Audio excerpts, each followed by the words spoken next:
Hey everybody, it's Clay Share Day! That means it's a day full of ceramic demos, tutorials, Q&A sessions, giveaways, and discounts.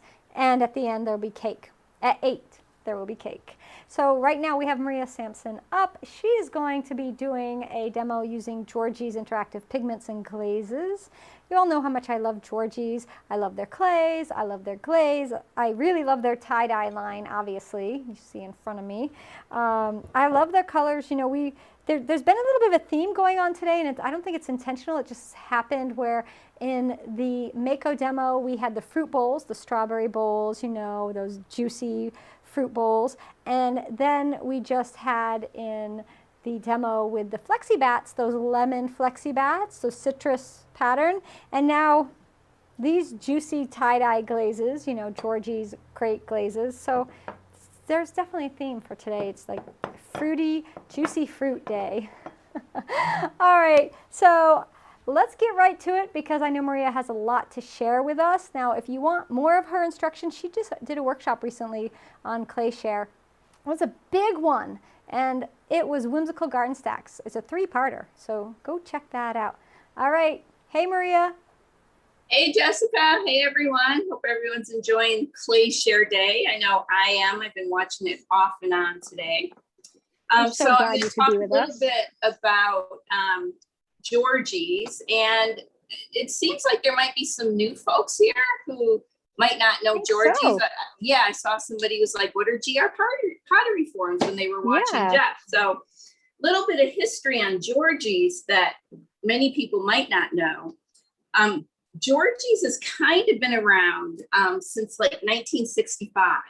So Georgie's father had a store, and I don't remember what it was called, but then Georgie bought it from her dad in I think it was 1975, and she renamed it Georgie's I think Plastercraft. I think that's what it was. What did I mean? Georgie's Plastercraft or Plaster Art or something like that. Plastercraft. And that was 75. And then around in the 80s, kind of like the Plastercraft phase kind of started to fade down. And Jessica's probably too young to remember the Plastercraft phase, but I still have like little plaster Christmas ornaments when, you know, I was like 7 or 8 that I painted, you know, for the Christmas tree and that sort of thing. And then in the 80s, so that died down, and Georgie's started kind of switching into ceramics. And they mainly started like with Duncan low fire products. But then in like 86 or 87, they bought Richard's Pug Mill, which kind of pushed them more forward into the ceramics business. So now Georgie's makes over, I guess, 10 million pounds of clay a year. And I couldn't even begin to fathom like how many gallons of clay or glazes they make. But they're clays, and a lot of people don't realize they have a full range of clays from low fire earthenware 05, 06 all the way up to cone 10. But their glazes at this point, they used to make some low fire glazes back when I first started at Georgie's. I think they had just kind of weaned those out, but they really only make cone 5, 6 glazes right now. For me, I got hooked into Georgie's. I started taking classes, and I took classes for almost 2 years there, hand building and some throwing, and became the studio assistant, and then a position opened at the front counter. So I worked at Georgie's for 10 years before I moved here to Albuquerque in 2019. So now I'm kind of their like off-site traveling. I guess I would travel, you know, after COVID's over. So kind of their traveling salesperson.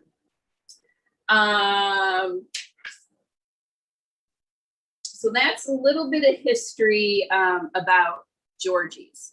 So they've been around for, quite a while, which a lot of people don't know. And they do have 2 stores. One in Portland, which is the mothership, where they really manufacture all their clays and glazes. And then there's the Eugene store. And I worked in both places. And in the Eugene store, I was actually the store manager. And just an aside, if anybody has been trying to call Georgie's, there was an auto accident like near their store, and their phones have been down since yesterday. And because their phones are down, it means their computers are down. Oh, so, no. All right. Yeah, well. so it's been over 24 hours. So if you're having trouble right now contacting Georgie's, email either Melanie at georgies.com or Linda at georgies.com. And they've been putting updates on the Georgie's Instagram page and maybe the Facebook page. So they're not ignoring people. They're just kind of out of commission right now. Okay. Oh. So I'm going to tilt these cameras. Let's kind of do some show and tell here before we get to the demo. And a lot of people always ask about the Georgie's glazes and the interactive pigments. Can they both be used with other clays other than Georgie's and other glazes other than Georgie's? And the answer is yes. I've got a sample right here. So this I put on each petal, I have a different Georgie's glaze. And on the top, I put Winterwood. So Winterwood is a Amaco glaze. So, I mean, I'm kind of loving these combos. So, this is with Amaco. Here's a sample. Jessica, do you know what this is? I can't see that camera. I've only got one view. I can't see it. So I have to wait till it comes up. Oh, it'll come up on the other camera eventually. Yeah. So is that my Chun Blue It is your the Chun Sand and Blue Surf? On top of Sand and Surf. Yes, Sand and Surf. I know. I love that combo. I do mugs with that, and it is yummy beyond belief. Yeah, so, I mean, it's beautiful. Then here's some combos with some Amico Celadons. So this is Tangelo. I think this is Snow, Weeping Plum. What else do we have here? Pear. And I think this is Aqua. So you definitely can use the interactive pigments with, any glaze. Now, in terms of Georgie's glazes, what I like to do with glazes is I like to do like a lot of combos. So what I'll do is I'll take some tests and I'll take 2 glazes and I'll put one glaze on top of the other and I'll do the reverse. So this example here is White Cloud and Shiny Turquoise. So this one, the White Cloud is on top of the Shiny Turquoise.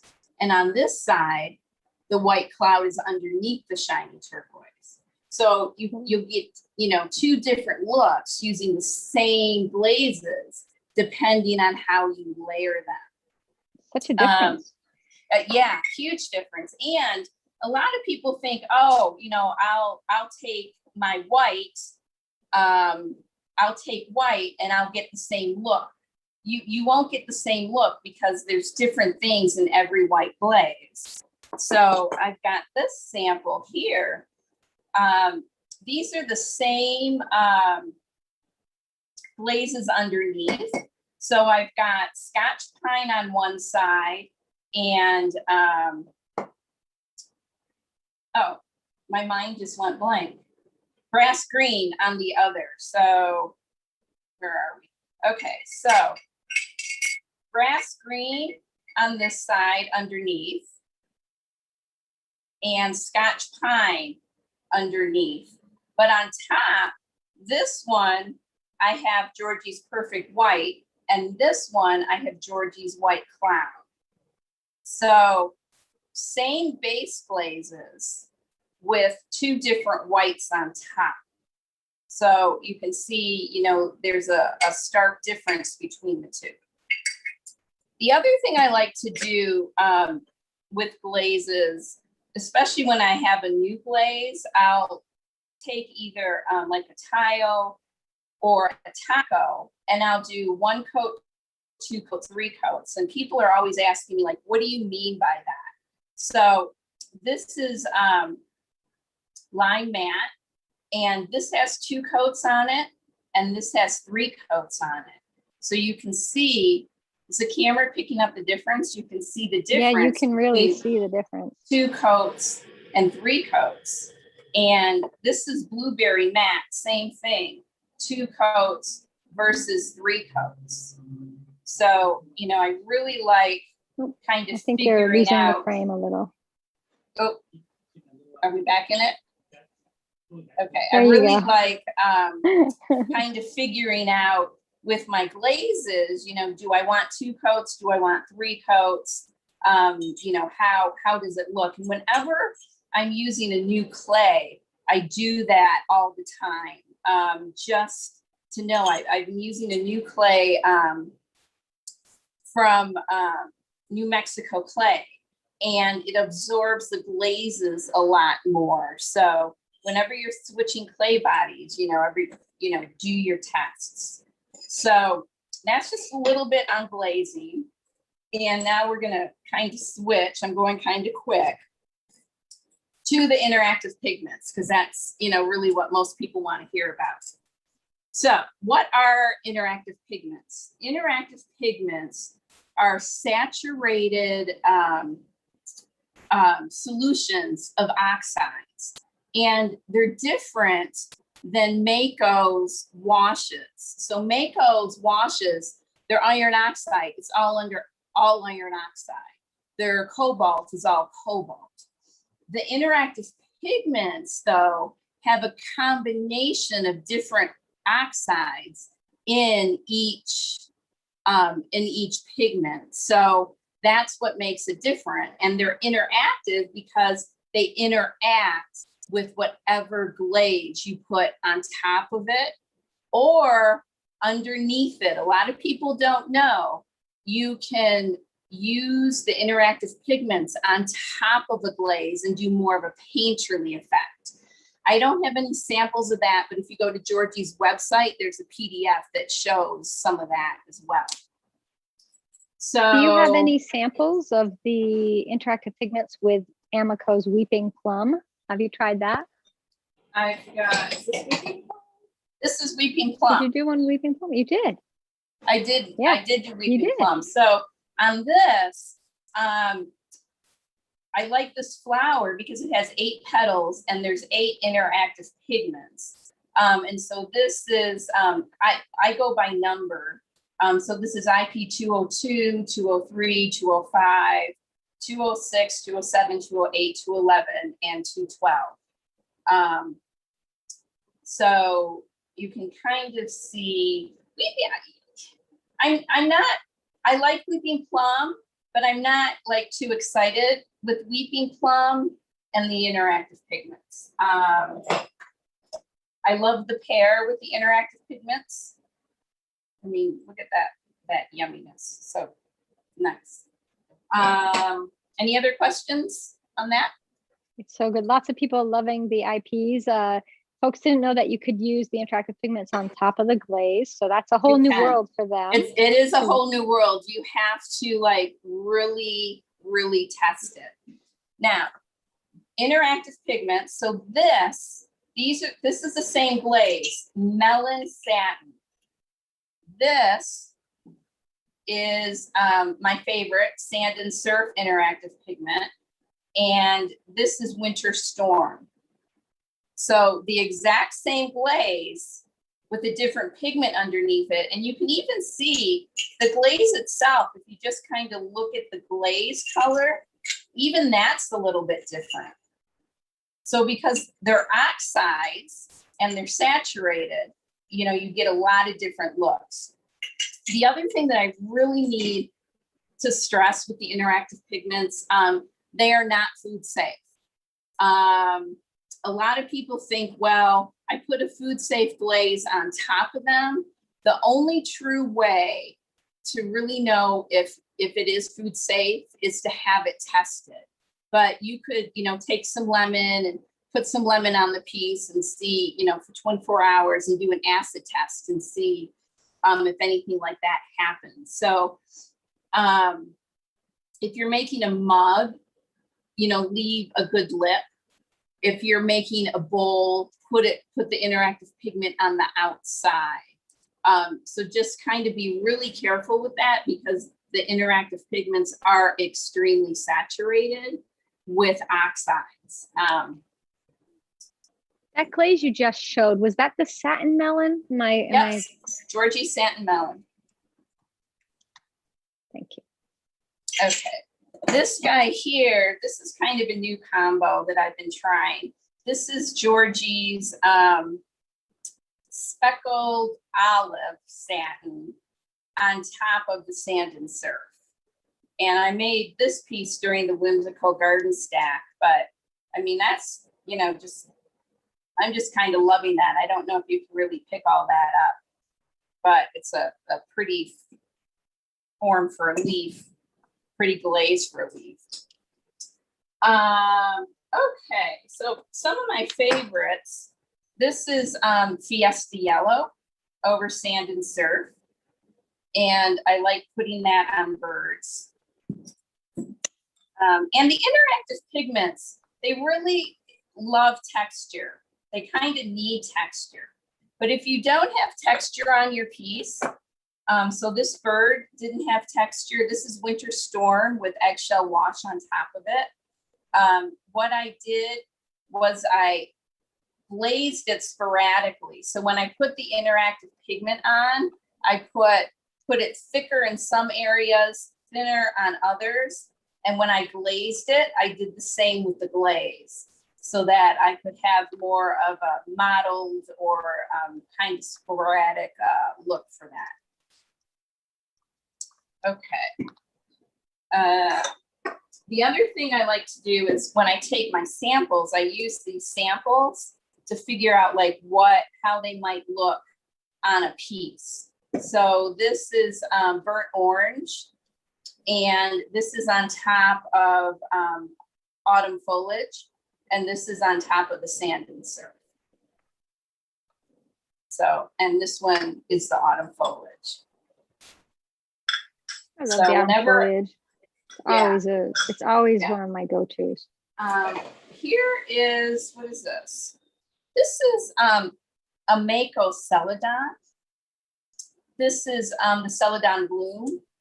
And this has all the different interactive pigments underneath it. I love Celadon Bloom, and I love how all the pigments kind of interact with the Celadon Bloom. So you can definitely use the pigments with any glaze. The pigments, that said, the pigments do tend to work a little bit better. And you can see more of an interaction on translucent glazes, like the Amico Celadons. But I have had some really good luck with especially Georgie satin and tie-dye lines, and some matte and opaque glazes. You just have to test it. So the way that Georgie's usually teaches the pigments is to take pigment and dilute it by half. And so when I do that, what I generally tend to do is I'll take my pigment out of the jar and I'll dilute it in another container so that I'm not completely diluting my entire jar. And the reason why I do that is because when I do my garden stacks, I don't dilute I use my pigments full strength. So you might want to kind of do a test or, numerous tests to see like how you like them and how you want them to be used. So this I have is Georgie's Wormwood. It's not a color I use a lot. So I thought for this class, I would kind of do a little test for it. And I do wear gloves when I wear the pigments, when I use the pigments, just because they're so full of oxides. So what you're gonna do, we're in the frame, you're just gonna brush it on. And do you see how this is diluted, and with the water kind of helps it spread? I'm gonna show you another piece in a little bit on how it's a little different when I don't dilute. So I'm gonna just leave that on. So you brush it on and then you wipe it back. And this is why texture is your friend with the interactive pigments. So you're just gonna brush it on and then immediately wipe it back. You don't have to wait for it to dry before you wipe it back. That said, before I toss some glaze on this, I am gonna let this dry for a good 24 hours. Although here, the other day I was glazing and I put some pieces out in the sun. It was 103 degrees yesterday. And the other day it was like 97, and those pieces were dry in like 2 hours. So I'm gonna let this dry before I add any glaze to it. We're gonna switch to Fairy House, which I did this Fairy House during the Whimsical Garden Stack. And yes, I still haven't finished it. Usually, I was listening to Lee Pollard today with Jessica. And usually when I make something, I know exactly how I'm going to glaze it when I make it. And he was talking about his studio mate. I forgot her name, but how she'll throw all these pieces and she'll know exactly how she is going to glaze them when she's throwing them. And usually when I'm making a garden stack, that is what I do. But when I'm teaching, I don't always do that. So I finally decided with this Fairy House, on the house itself, I'm going to put Amaco's Winterwood. And on the roof, I'm going to put Georgie's chartreuse, shiny chartreuse. And on top of that, I'm going to put the Sand and Surf interactive pigment. So this is an example. This is my favorite. I need to order more. I don't water down. I use them full strength. And so can you see a little bit on how that's a little bit thicker and how it goes on a little bit differently because it is full strength? How are we doing for time, Jessica? We're good. You're good. Oh. You still got about 20 minutes. So we got some really questions. I was typing in answers, but one is, go ahead. is the glaze fired and then the interactive pigment applied and then refired? Or is the interactive pigment painted onto the glaze and then it just sinks in? Yeah, when you're doing the interactive pigment on top, it's one firing. So put your 2 to 3 coats of glaze on and let that dry, and then brush your pigment on top of that, and then let that dry and go ahead and fire. So it's one firing. Then can you apply these to greenware, or is it bisque only? I've only done it to bisque only, and you probably could do a painterly effect or something like that on greenware. The reason why I apply it to bisque only is because I want it to fill into all the cracks and all the crevices. And if you try to do that on something that's green, you're going to wipe back that texture. So you probably could do some sort of painterly technique on greenware. but definitely test it. The pigments aren't, they're not stable, and they're going to move. So they're not like your underglazes that are going to be a little bit more stable. So you're going to get bleeding lines and that sort of thing. So I would just kind of test it. But yeah, you could definitely do that. And have you ever used two different pigments on one piece, like mix them together? I haven't, I've used them on one piece, but I haven't next to each other, but maybe not combined together. Right. The problem with that, you could do that.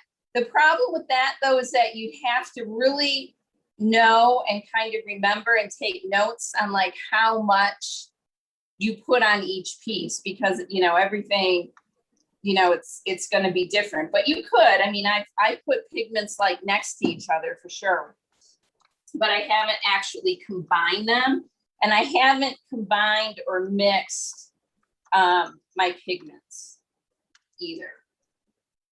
And just to clarify, some folks are asking, do you have to put the pigments on top of the glaze? You don't. It's your choice. You can do pigments first, yes, then glaze, or you can do glaze, then pigments. Yep, it's your choice. It's a different effect. Yeah, it's a completely different effect. And so you see this piece. This I have sand and surf, and the sand and surf is underneath Fiesta Yellow. If I put down the Fiesta Yellow first and maybe painted a design or dots or whatever with the sand and surf on top, it would look completely different, and it would melt differently, and you wouldn't maybe get like, they're not crystals, but it's kind of crystal looking, so you would get a completely different look. So what I would suggest is make a tile or make some tacos, whatever you use as your test piece, and on one piece take your glaze and your interactive pigment and do one underneath and one on top, and see how you like it. I'm kind of, a glaze nerd, and everybody gets tired of me, but my motto is test, test, test. Okay, so when I'm glazing pieces like this, this piece is probably going to take me another couple days to glaze. I'm going to let this dry. Then I'm going to put my glaze on top. I'm going to let that dry. And then I'm going to put my glaze on my house. What I've done already, though, is I put my glaze on my mushrooms and my interactive pigment on my window and my door. And I have waxed those out so that when I put glaze on my house, that won't be affected. So, pieces like this, my first hand building teacher, Christy Lombard, told me that glazing, I should spend 2 to 3 days, or 2 to 3 the amount of time glazing that it took me to make my piece. And I thought she was completely crazy, but she's right. I mean, because even this, I mean, I don't want to put any glaze on here though before I do my roof, because if any glaze drips down to this, I'm going to have to wipe it off. So there's kind of a method to the madness. Okay, so that's kind of how you use your interactive pigments. But I also wanted to show you, I'm going to take these gloves off because I'm hot. These spheres. So Michael Harbridge, Learn Fired Arts, we use these a lot in the Whimsical Garden Stack class. I get a lot of questions on how you glaze these. And what I do is when I make them, I make the bottom, I add clay to the bottom so it's more of a flat piece. And then I don't use a lot of wax resist on my bottoms, but I did wax this out. And so this will sit like that. And this is, I did this earlier. It's autumn foliage. And on top of it, I'm putting Georgie's Aegean green. And these spheres, yeah, they're hard to glaze. If you're dipping, you know, in and out, you're good to go. But when you're putting on the pigment, really get the pigment all into all these nooks and crannies, you know, just so that it, you know, it's really nice and covered. And when I glaze though, I don't care if, I like it to get in the nooks and crannies, but I don't really care if it's even, because I want my piece to look more organic, kind of like this bird. So put it on kind of unevenly. Unlike when I do something like this, I do like it to be on a little more, the glaze on a little more evenly. But this is going to take a good 3 coats of glaze, and this is really messy. I haven't found for these a great brush to do these with. I need to get, what are those brushes? You know, when you're painting your wall with the stencil and they're hard, you know, those hard like stencil the foam, brushes. Yeah, the foam stencil brush. Yeah. Or a hard bristle brush, that might work as well. But got to really get it in there, right? Yeah, you really have to get this in there. So unless you're dipping, so I've got like several different brushes. So like right in there, I want to really get, in there. So this is going to take a while to glaze. And I do want to make sure I get a good 2 to 3 coats on here. And then when I fire this, I am going to fire this on a cookie, because glaze can drip in all those little nooks and crannies. So when you're, you know, glazing these, even if you're, especially if you're dipping, because if you're dipping, you're really going to get glaze all on the inside. Fire it on a cookie. Or if you're lucky enough to have some carbide shells, which I think I've kind of convinced myself to get a couple of those. Just because the other day I ruined the shelf. Yeah. So, this is going to take a while to glaze. How are we doing? Go ahead. Good. We have a question. What do you use for wax? What brand? Oh, I've got several different brands. I got so the Mobile Sur wax. Is that what it's called? The mobile wax? I think it's just called, I just heard it referred to as the mobile wax. Yeah, so Georgie's has, there's the reed wax. I'm still here. She's there. She's looking for her wax. Yeah. Premium, that's the word. So Georgie's has the premium wax, and they have the reed wax. And the premium wax is, I think, the mobile wax, and that comes from Laguna. So if you see the Laguna wax, Georgie's just rebottles these because they have a huge, like 50-gallon drum it comes in, so they rebottle it. So I've used the premium wax. Georgie's also sells reed wax, which is thinner than the premium wax. So if you're just glazing, if you just need it for the bottom of your pot, the reed wax is better. The premium wax is a little bit thicker.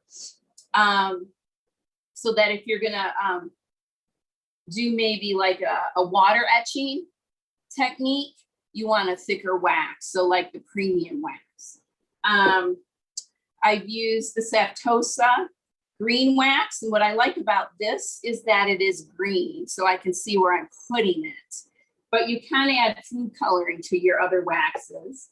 And then I've used the the purple wax, Mr. Marks, I believe Mr. it's Marks, called. yeah. Yep, Yeah, Mr. Marks wax on. Yep, it's wax on, because the orange one is wax off, and that is that's latex. latex. Right. So you So gotta don't get be really confused. careful with that. Yeah, don't get confused. So I use a little bit depending on what I'm doing. My two main ones kind of are the premium wax and then the Aftosa green wax. And then sometimes what I'll do if I'm doing porcelain, I'll add a little bit, this is wax resist, and I've got aluminum hydrate in here. So it just, with porcelain, it kind of helps that fluxing that porcelain does, so it doesn't really stick to the shelf as much. So we have glazing questions. Okay. Would spraying on the glaze be an option? On the orb or in general with Georgie's? I think only. The orb and... I don't know why it wouldn't be. Just know when you spray, you're gonna need more coats, because usually when you spray, you have to thin down that glaze to get it through the nozzle. So, but yeah, spraying would definitely be an option. Yeah, you might need to double or triple your coats because of how thin the glaze has to be when you spray it. And then a question about the pigments. When you paint it over the 3 coats of glaze, do you mix the pigment 50% water, 50% pigment? Do you dilute it down, or do you just go straight? Depends on the look that you want. So, if you go straight, you're going to get a bolder, I guess the word is a bolder, maybe a brighter, depending on your glaze. You're going to get a different result as opposed to diluting it. So test, like with everything else. Exactly. Yeah. And what clear glaze do you like? So it depends on what clay I'm using and what I'm doing.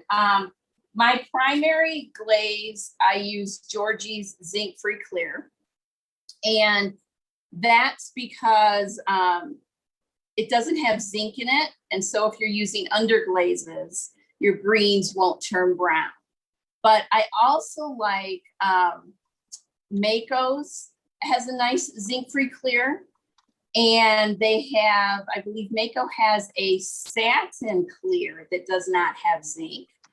And I've been playing with Georgie's, they have a new clear. I haven't played with it yet. I have to try it. I don't remember the name of it, but the zinc-free clear, okay. Georgie has 2 clears. Well, 3 more. Well, because I have the satin. Maybe 4 clears with the satin clear. So the zinc-free clear doesn't have zinc, okay? But it doesn't like porcelain. So, hold on a second. This is gonna go. Okay. So can you see this crazing? Is the camera picking up the crazing? So this is on Georgie's Trillium porcelain, and this is the zinc-free clear. So the zinc-free clear crazes on the porcelain. So you want to use super clear, but if you use underglazes, you can't use super clear because the super clear will change the underglazes. So what Georgie's has done is they've made a new clear, and I don't remember the name of it, but it works perfectly on their Silver Falls porcelain and the Trillium porcelain and some other porcelains. That said, I believe Amaco's zinc-free clear works really well on porcelains. And then I don't mix my own glazes, but Jessica, your 2167 works well. Yeah, I use my 2167 clear. It's a gloss and it's zinc-free. And that's what I use on porcelain and B-mix, but not B-mix with grog because it will craze on the groggy clay. So it definitely likes a tighter clay body. Yeah. So you do have to test you always have to test your glazes. Even my clear that I love and use a lot, I know there's clays I cannot use that clear on because it just won't work. Yeah. So that sphere you're going to fire You're gonna fire that, you said, on a cookie, so that doesn't, if it does run. Exactly. Yeah. And you did wipe you wax the bottom, so there's not glaze on the very bottom. I did wax the bottom. And, talking about bottoms, you have to be careful with the interactive pigments on your bottoms. Some of them, especially the ones that have cobalt in them, like the Indigo and the Winter Storm, if you don't dilute them or wipe them back, because of the amount of cobalt in them, they're going to flux out and it will stick to your shelf. The same is true with the ones that have a lot of iron oxide in them. So if you're going to put them on the bottom of a piece, definitely dilute it or wipe it back so that it's not fluxing out and sticking to your shelf. Yeah, I use the interactive pigments a lot on the bottoms, and I have found they're diluted first, then you put them on, then you wipe them back really well, and you don't have any problems. I don't have any problems with them sticking because they're wiped back. Yeah, and you know what? That would be perfect. I just caught some of the FlexiBat demo. That would be something to, maybe think about doing. But just be careful. The color, if you don't put a glaze on top of the interactive pigment, you're not going to get the interaction. So go to Georgie's website and kind of look at their color board, because the color board and the sample PDF that they have, it shows the pigments with and without certain glazes. So if you want to see what it'll look like without a glaze, do I have it? Oh, here, right here. So this is Georgie's interactive pigment straw. This is what straw looks like without a glaze on top of it. And then I've got different Georgie's glazes on top of that. So it's gonna look really different. So just kind of think about that. If you think that you're gonna use straw, and you're gonna get yellow, or you want more of a color, you might want to use a maybe an underglaze on the bottom or something like that. But they're definitely pretty, and you can. Here, this one here, this is sand and surf without any glaze on it. And this is autumn foliage. So I love autumn foliage no matter what. Yeah. So they're favorite. they're not alone without a glaze. It's it's really just an oxide wash. Right. It's you really need the glaze on top. Right. If you want a really rustic look, though, you might not want to glaze. So the new Georgie's is No More Tears. Clear from Georgie's. And this person is using them, and they're still getting crazing on their IMCO white from IMCO clay. So obviously they don't have a good glaze fit with that one. But I do know that works well with Georgie's Trillium, Georgie's Silver Falls, and B-Mix. But I don't know any other porcelains. Every glaze can't fit every clay body. And just like Jessica said, her 2167 clear works good on B-Mix, but it doesn't work. It crazes on B-Mix with Brog. So, there's the saying, it's a Pat Horsley saying that Christy Runyon taught me a long time ago, is everything matters and nothing is the same. Right. That's right. Sadly, we're at time. If you have more questions, you can reach out to Maria. If you want to see more really great glazing ideas and more glaze samples and, you know, pieces with textures, you should check out Maria's Whimsical Garden Stack workshop on Clayshare, because that's pretty fabulous. And she shows a lot of options. Also, if you want to see Georgie's interactive pigments with a bunch of glazes, Georgie's glazes, and I believe my own Chun glaze I used in that, I did a class on making a test tile board, and the Georgie's interactive pigments was the ones I used. And so I think it was actually using Georgie's for test tiles or something, but I did a class with that. I show you how to make the test tiles, but then you also see the finished results.